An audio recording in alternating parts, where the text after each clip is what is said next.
Huh? Huh? Huh?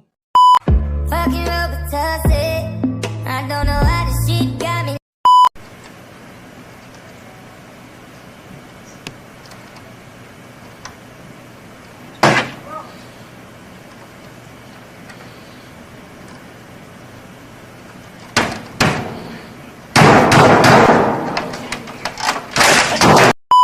So I know you care. Bring it over to my place. You don't know what you do.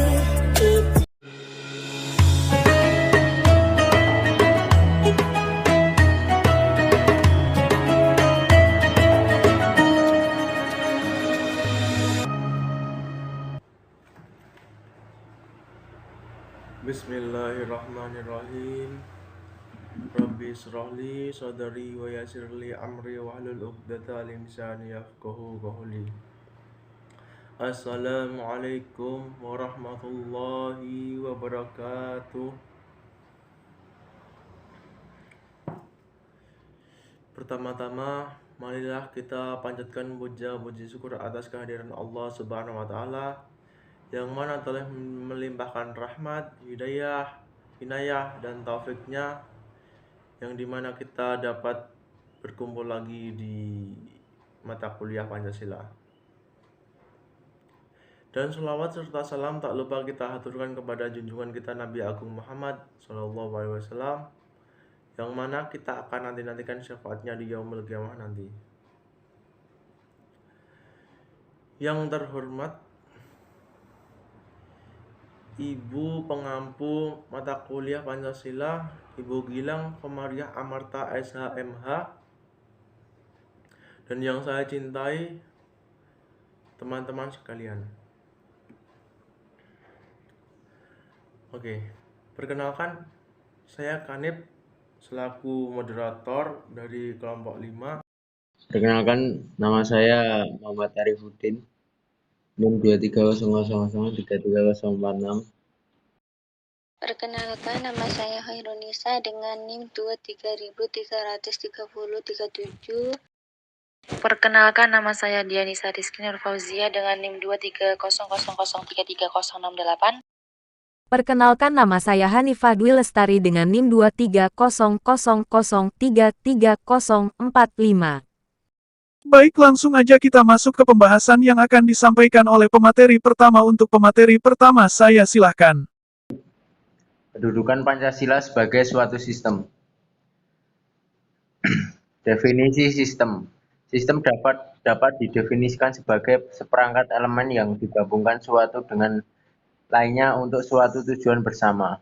Kumpulan elemen terdiri dari manusia, mesin, prosedur, dokumen, data, atau elemen yang lainnya. Terorganisir dari elemen-elemen tersebut. Elemen sistem di samping berhubungan satu sama lain juga berhubungan dengan lingkungannya untuk mencapai tujuan yang telah ditentukan. Definisi sistem menurut para ahli. Menurut Raymond M. McLeod 2001, sistem adalah himpunan dari unsur-unsur yang saling berkaitan sehingga membentuk suatu kesatuan yang utuh dan terpadu. Yang kedua, menurut L. James Havery, menurut sistem adalah prosedur logis dan rasional untuk merancang suatu rangkaian komponen yang berhubungan satu dengan lainnya dengan maksud untuk berfungsi sebagai suatu kesatuan dalam usaha mencapai suatu tujuan yang telah ditentukan. Yang ketiga, menurut C.W.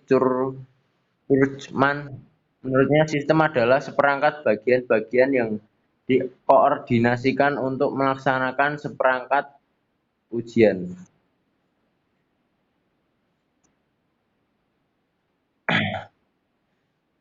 Kedudukan Pancasila sebagai suatu sistem. Yang pertama, struktur yang terorganisir, interkoneksi nilai-nilai Pancasila. Pancasila memiliki 5 sila yang saling terkait dan saling melengkapi satu sama lain.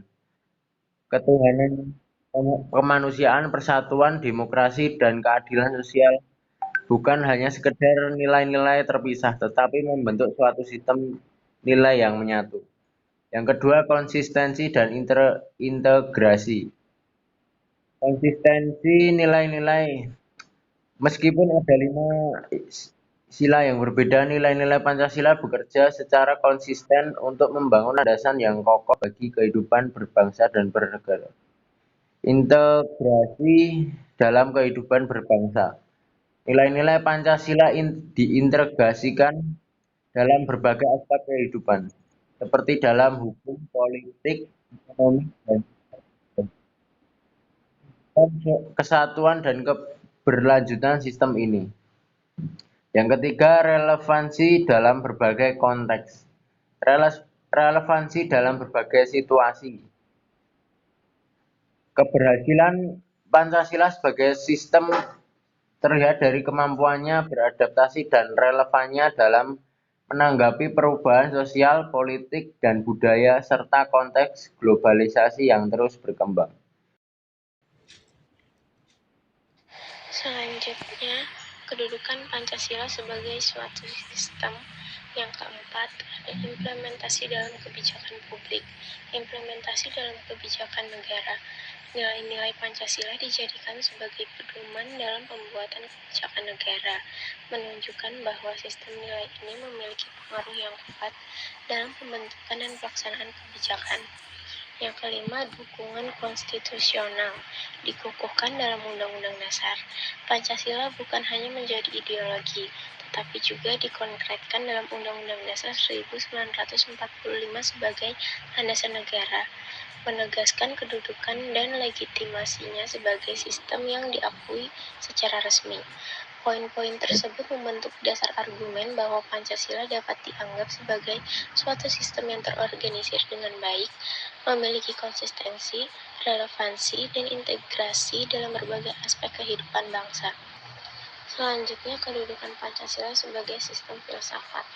Menurut Nasution 1973, secara etimologi istilah filsafat berasal dari bahasa Yunani, yaitu philein yang artinya cinta dan sophos yang artinya hikmah atau kebijaksanaan atau wisdom. Secara harfiah, arti filsafat adalah cinta kebijaksanaan. Kebijaksanaan selalu dihubungkan dengan arti bijak atau wise. Artinya, kebijaksanaan dilakukan oleh orang yang bijak atau adil.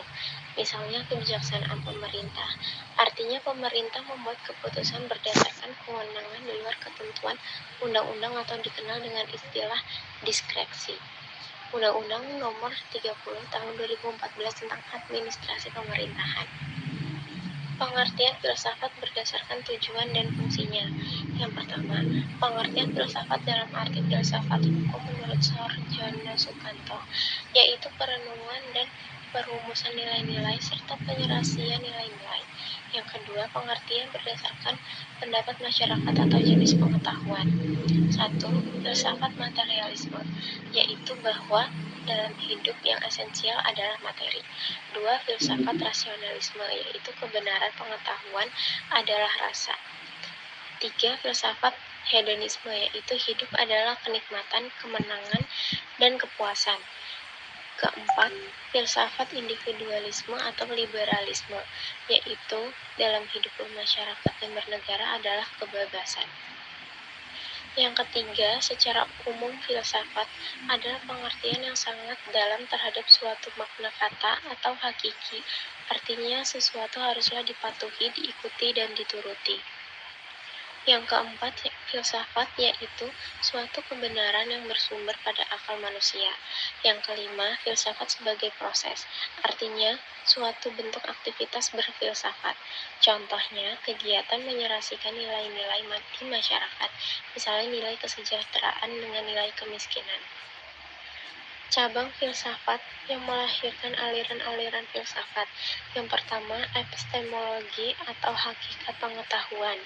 Yang kedua, logika, berkaitan dengan dalil-dalil dan rumus yang benar. Yang ketiga, etika atau moralitas. Yang keempat, estetika atau hakikat keindahan. Yang kelima, metodologi. Yang keenam, metafisika. Hal ini meliputi bidang ontologi, kosmologi, dan antropologi. Dasar mempelajari filsafat. Yang pertama, dasar ontologis. Menurut Herimanto, secara ontologi filsafat dilihat dari objek filsafat, yaitu apakah objek filsafat memenuhi syarat objek formal dan material yang jelas. Pancasila dalam arti filsafat, yaitu sebagai sistem filsafat. Sifat Pancasila serta objek Pancasila dapat diidentifikasikan. Yang kedua, dasar epistemologi. Secara epistemologi, melihat hakikat filsafat, artinya melihat makna filsafat secara mendalam, yaitu memiliki metode yang jelas, yaitu dedukasi, induksi, serta edukasi. Contoh nilai ketuhanan secara dedukasi meliputi keempat sila yang lain. Yang ketiga, dasar aksiologi. Aspek aksiologi, apakah memiliki nilai guna, misalnya Pancasila memiliki nilai teoritis, konsep, dan hukum. Selanjutnya, tujuan filsafat dalam pendidikan dan kewarganegaraan. Itu ada 3. Pertama, tujuan fundamental Pancasila, yaitu sebagai sumber hukum, pandangan hidup, kesadaran, dan cita-cita hukum, serta cita-cita moral bangsa dan negara Indonesia. Yang kedua, tujuan universal Pancasila, yaitu nilai Pancasila baik secara objektif dan subjektif dapat diterima serta dapat dilaksanakan oleh masyarakat Indonesia. Dan yang ketiga, tujuan sistematika Pancasila, yaitu melihat Pancasila sebagai suatu sistem filsafat antara nilai-nilai Pancasila yang berkaitan dan saling mempengaruhi. Selanjutnya, kedudukan Pancasila sebagai sistem filsafat. Kedudukan Pancasila sebagai sistem filsafat merupakan realitas yang logis, yaitu kenyataan yang ada pada Pancasila berbeda dari yang lain, atau terlepas dari pengetahuan seseorang. Filsafat Pancasila dapat didefinisikan secara ringkas sebagai refleksi kritis dan rasional tentang Pancasila sebagai dasar negara dan kenyataan budaya bangsa, dengan tujuan untuk mendapatkan pokok-pokok pengertiannya yang mendasar dan menyeluruh. Pancasila dikatakan sebagai filsafat karena Pancasila merupakan hasil permenungan jiwa yang mendalam yang dilakukan oleh the founding father kita yang dituangkan dalam suatu sistem. Filsafat Pancasila memberi pengetahuan dan pengertian ilmiah, yaitu tentang hakikat dari Pancasila. Selanjutnya, ciri sistem filsafat. 1. Sila-sila Pancasila merupakan satu kesatuan sistem yang bulat dan utuh. Dengan kata lain, apabila tidak bulat dan utuh, atau satu sila dengan sila lainnya terpisah-pisah, maka itu bukan Pancasila. 2. Susunan Pancasila dengan suatu sistem yang bulat dan utuh itu dapat digambarkan sebagai berikut. Pertama, sila 1 meliputi, mendasari, dan menjiwai sila 2, 3, 4, dan 5. Yang kedua, sila 2 diliputi, didasari, dijiwai sila 1, dan mendasari dan menjiwai sila 3, 4, dan 5. Ketiga, sila 3 diliputi, didasari, dijiwai sila 1, 2, dan mendasari dan menjiwai sila 4, 5. Selanjutnya, sila 4 diliputi, didasari, dijiwai sila 1, 2, 3, dan mendasari dan menjiwai sila 5. Yang terakhir, sila 5 diliputi, didasari, dijiwai sila 1, 2, 3, 4. Ya, prinsip filsafat di dalam Pancasila ada 4. Pertama, kausa material. Memiliki hubungan dengan bahan di dalam Pancasila yang berasal dari nilai-nilai kepribadian bangsa Indonesia itu sendiri. Kedua, kausa formalitas. Memiliki hubungan dengan bentuk Pancasila yang terkandung di dalam Undang-Undang Dasar 1945 sehingga terpenuhinya syarat formal Pancasila sebagai sistem filsafat. Ketiga, kausa efisiensi. Penyusunan Pancasila dari gagasan para pendiri bangsa melalui sidang BPUPKI dan PPKI melahirkan Pancasila yang menjadi dasar tatanan kenegaraan bangsa Indonesia yang merdeka. Terakhir, kausa finalis. Mengandung tujuan di dalam Pancasila sebagai dasar negara sehingga dapat menjadi pendongkrak tujuan bangsa Indonesia dalam memajukan kesejahteraan rakyatnya. Syarat-syarat Pancasila sebagai sistem filsafat. Pancasila dapat dikatakan sebagai suatu sistem filsafat apabila memenuhi dari 4 poin syarat sistem filsafat, yaitu 1. Objek filsafat, yang kedua metode filsafat, Yang ketiga, sistem filsafat. Kemudian yang terakhir, sifat universal filsafat. Di dalam objek filsafat dibagi menjadi dua macam, yaitu objek material dan objek formal. Objek material adalah segala yang ada dan mungkin ada. Objek ini dapat digolongkan menjadi tiga hal, yaitu ada Tuhan, ada manusia, dan ada alam semesta. Jika dilihat dari kelima sila dalam Pancasila, maka objek yang terdapat pada Pancasila ada 5, yaitu Tuhan, manusia, kesatuan, rakyat, dan keadilan. Kemudian 5 objek tersebut dipersempit menjadi 3, yaitu Tuhan, manusia, dan alam semesta. Karena kesatuan, rakyat, dan keadilan sudah bergabung dalam alam semesta. Dengan demikian, dari segi objek materialnya, Pancasila dapat diterima. Kemudian macam yang kedua yaitu objek formal. Adalah hakikat dari sesuatu yang ada, yang artinya hakikat dari Pancasila itu sendiri. Jika dilihat kelima sila pada Pancasila itu tersusun dari kata dasar dengan tambahan ke atau per dan akhiran an. Menurut ilmu bahasa, jika suatu kata dasar yang diberi awalan ke atau per dan berakhiran an, maka akan menjadi abstrak benda kata dasar tersebut. Lebih dari itu menunjukkan sifat hakikat dari bendanya. Misalnya, kata kemanusiaan maknanya adalah hakikat abstrak dari manusia itu sendiri, yang mutlak, tetap dan tidak berubah.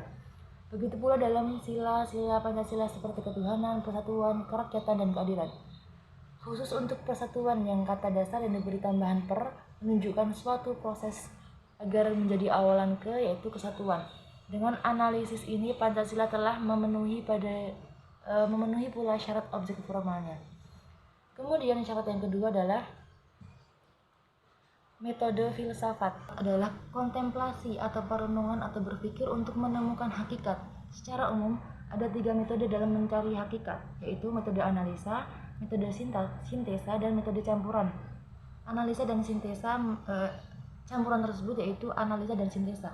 Demikian pula Pancasila yang ditemukan hakikatnya yang dengan metode analisa dan sintesa. Nilai-nilainya diambil dari buminya Indonesia. Kemudian yang ketiga ada sistem filsafat.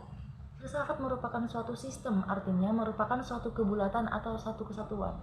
Pancasila pun sebagai suatu dasar negara merupakan suatu kebulatan di mana sila-silanya saling terhubung satu sama lain.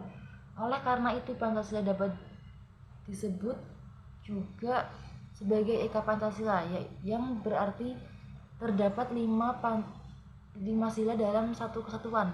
Setiap sila dibatasi dan disifati oleh keempat sifat lainnya. Sila yang di depan mendasari sila yang di belakangnya, sedangkan sila yang di belakang sebagai pengkhususan atau sebagai bentuk realisasi dari sila di depannya. Contohnya, sila pertama yang berbunyi ketuhanan yang Maha Esa merupakan dasar dari keempat sila di belakangnya.